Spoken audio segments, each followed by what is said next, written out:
TVK academy சார்பாக அனைவருக்கும் வணக்கம். நம்ம இன்றைக்கி இந்த வீடியோவில் என்ன பார்க்க போகிறோம் அப்படின்னா, நடப்பு நிகழ்வுகள் 2024 மார்ச் 2ஆம் வாரம், அதாவது மார்ச் 8ஆம் தேதியிலேருந்து மார்ச் 14ஆம் தேதி நடைபெற்ற 20 முக்கிய நிகழ்வுகள் பற்றி நம்ம இந்த வீடியோவில் பார்க்கலாம்.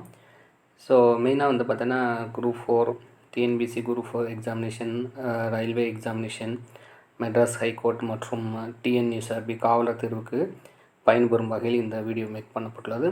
வாங்க நம்ம வீடியோக்குள்ள போகலாம். ஃபஸ்ட் கொஸ்டின் பாருங்கள். பின்வரும் யாருக்கு ஔவையார் விருது 2024க்கான ஔவையார் விருது வழங்கப்பட்டது அப்படின்னு கேட்குறாங்க. 2024க்கான ஔவையார் விருது யார் போல பண்ணால் இதுக்கு சி ஆப்ஷன் தான் கரெக்டு.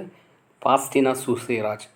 ஸோ எதற்கு அப்படின்னா, இவங்க வந்து பார்த்தோன்னா தலித் மக்களின் குரலாக ஒலித்து ஒரு சமூக தொண்டாற்றியதுக்காக அவங்களுக்கு இந்த ஔவையாருக்கான 2024 விருது வழங்கப்பட்டுள்ளது.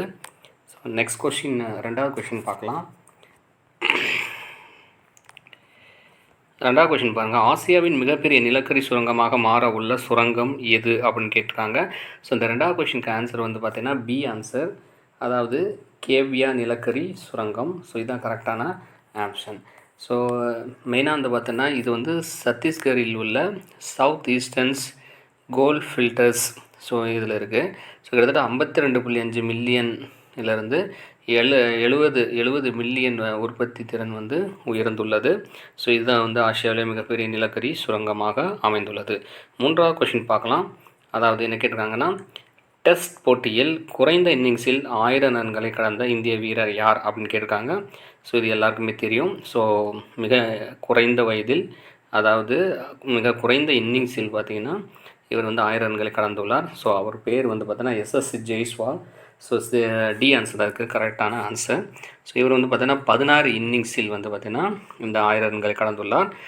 இதற்கு முன்னதாக வந்து பார்த்தீங்கன்னா ரோஹித் சர்மா வந்து பார்த்தீங்கன்னா 17 இன்னிங்ஸில் வந்து 1000 ரன்களை கடந்த சாதனையாக இருந்து வந்ததை இந்த எஸ்எஸ்சி ஜெய்ஸ்வால்ங்கிறவர் முறியடித்துள்ளார். நான்காவது கொஷின் பார்க்கலாம். பிரதமரின் உஜ்வாலா திட்டம் எப்போது தொடங்கப்பட்டுள்ளது? ஸோ இதுக்கு உஜ்வாலா திட்டம் பார்த்திங்கன்னா 2016 டி தான் இதுக்கு கரெக்டான ஆன்சர். ஸோ இது என்ன சார், இவங்களோட நோக்கம் என்னென்னா 2024-25 வரை இந்த உஜ்வாலா திட்டத்தின் கீழ் பார்த்திங்கன்னா சமையல் எரிவாயு இணைப்பு பார்த்திங்கன்னா மானியம் வந்து நீட்டிக்கப்பட்டுள்ளதுன்னு சொல்கிறாங்க. ஸோ இதுக்கு நெக்ஸ்ட் 5வது கொஷின் பார்க்கலாம். 71வது உலக அழகி பட்டத்தினை வென்றுள்ளவர் யார் கேட்குறாங்க. ஸோ இது வந்து பார்த்திங்கன்னா சமீபத்தில் தான் நடைபெற்றது, அதாவது மும்பையில் வந்து நடைபெற்றது. ஸோ இந்த 71வது உலக அழகி பட்டத்தை வென்றவர் யார் அப்படின்னா, ஸோ இவங்க வந்து பார்த்திங்கன்னா ஏ ஆன்சர் தான் கரெக்டான ஆன்சர், அதாவது கிறிஸ்டினா பிஸ்கோவா அப்படின்னு சொல்லி இவங்க தான் 2024க்கான உலக அழகி பட்டத்தை வென்ற செக் குடியரசைச் சேர்ந்த பெண்மணி ஆவார். 6வது கொஸ்டின் பாருங்கள்.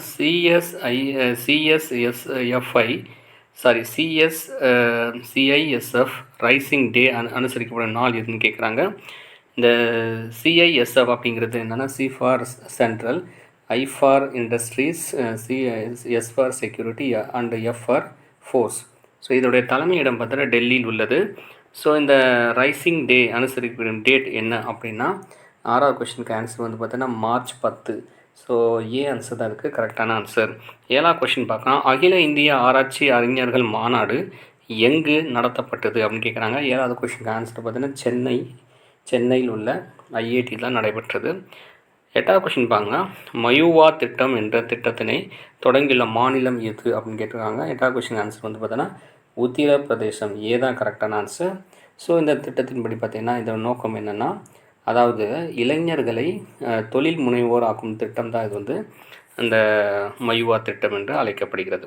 9வது கொஸ்டின் பார்க்கலாம். கிராமங்களில் மருத்துவ சேவை கிடைக்க மத்திய அரசு தொடங்கியுள்ள திட்டத்தின் பெயர் என்னன்னு கேட்குறாங்க. ஸோ 9வது கொஸ்டினுக்கு ஆன்சர் வந்து பார்த்திங்கன்னா இ ஸ்மார்ட் கிளினிக் திட்டம். ஸோ இ ஸ்மார்ட் கிளினிக் திட்டம் தான் இது வந்து 9வது கொஸ்டினுக்கு ஆன்சர்.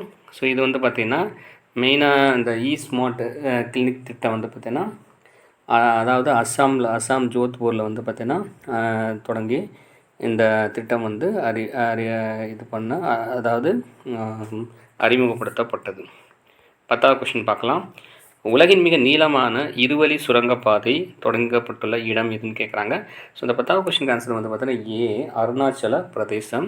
ஸோ இந்த பார்த்தோன்னா கிட்டத்தட்ட 13,000 அடி, அதாவது 13,000 அடி உயரத்தில் உள்ள உலகின் மிக நீளமான, அதாவது இருவழி சுரங்கப்பாதை என்றும் அழைக்கப்படுகிறது. 11வது கொஸ்டின் பாருங்கள். டெஸ்ட் கிரிக்கெட்டில் அதிக முறை 5 விக்கெட்டுகளை வீழ்த்திய வீரர் யார் அப்படின்னு கேட்டிருக்காங்க.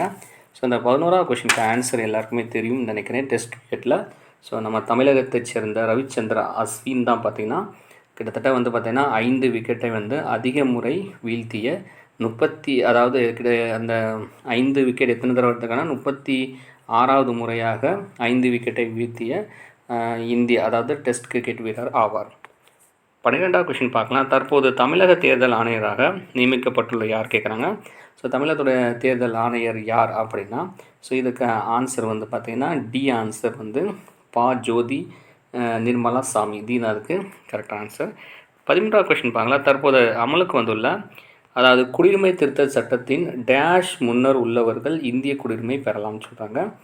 ஸோ இது வந்து பார்த்திங்கன்னா அந்த டேட் வந்து இதுக்கு ஏ ஆன்சர் தான். அதாவது 31/12/2024க்கு முன்னர், அதாவது வங்கதேசம், ஆப்கானிஸ்தான் மற்றும் பாகிஸ்தான் நாடுகளிலிருந்து புலம்பெயர்ந்த முஸ்லீம் அல்லாத சிறுபான்மையினருக்கு இந்த குடியுரிமை வழங்கப்பட உள்ளதுன்னு சொல்கிறாங்க.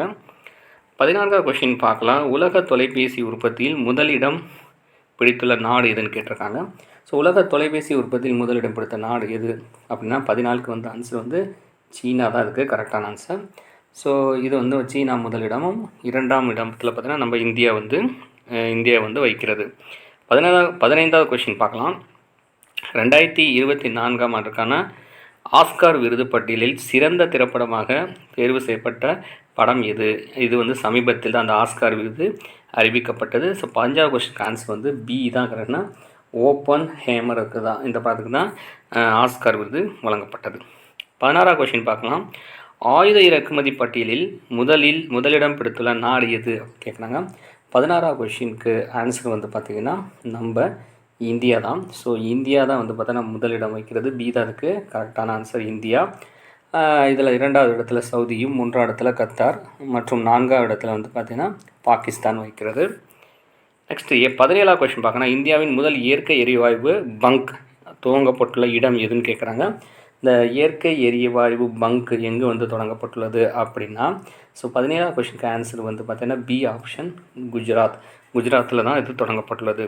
18வது கொஸ்டின் பார்க்கலாம். நோ ஸ்மோக்கிங் டே அனுசரிக்கப்படும் தினம் எது கேட்டிருக்காங்க. ஸோ 18வது கொஸ்டினுக்கு ஆன்சர் வந்து பார்த்திங்கன்னா நோ ஸ்மோக்கிங் டே வந்து மார்ச் 13. ஸோ சி ஆன்சர் தான் இதுக்கு கரெக்டான ஆன்சர். 19வது கொஸ்டின் பார்க்கலாம். அரசு வேலை புரியும் பெண்களுக்கு, அதாவது 10 நாட்கள் கூடுதல் விடுமுறை அறிவித்துள்ள மாநிலம் எதுன்னு கேட்குறாங்க. ஸோ இது 19வது கொஸ்டின் ஆன்சர் வந்து பார்த்தீங்கன்னா சி ஆன்சர் ஒடிசா. ஸோ இவங்க பார்த்தீங்கன்னா அரசு வேலை புரியும் பெண்களுக்கு கூடுதலாக 10 நாட்கள் வந்து விடுமுறை அறிவித்துள்ள முதல் மாநிலமாகும். Last question. சர்வதேச கன்னி தினம், அதாவது இந்த இன்டர்நேஷ்னல் டே ஆஃப் மேத்தமெட்டிக்ஸ் அனுசரிக்கும் தினம் எதுன்னு கேட்டிருக்காங்க. ஸோ 20வது கொஸ்டினுக்கு ஆன்சர் வந்து பார்த்தோன்னா international day of mathematics. So இதுக்கு ஆன்சர் வந்து பார்த்திங்கன்னா 14க்கு வந்து மார்ச் 14. ஸோ மார்ச் 14 தான் வந்து international day for the mathematics. So நம்ம வந்து பார்த்திங்கன்னா நடப்பு நிகழ்வுகள் மார்ச் மாதத்தில் 2ஆம் வாரத்தில் நடைபெற்ற 20 முக்கிய நிகழ்வுகள் பார்த்தோம். ஸோ அடுத்த ஒரு வீடியோவில் நம்ம வந்து அடுத்த கரண்ட் அஃபேர்ஸில் வந்து பார்த்திங்கன்னா மார்ச்சுடைய 3ஆம் வாரத்துக்கான அந்த நடப்பு நிகழ்வு வந்து பார்க்கலாம். ஸோ அது வரைக்கும் நன்றி, வணக்கம்.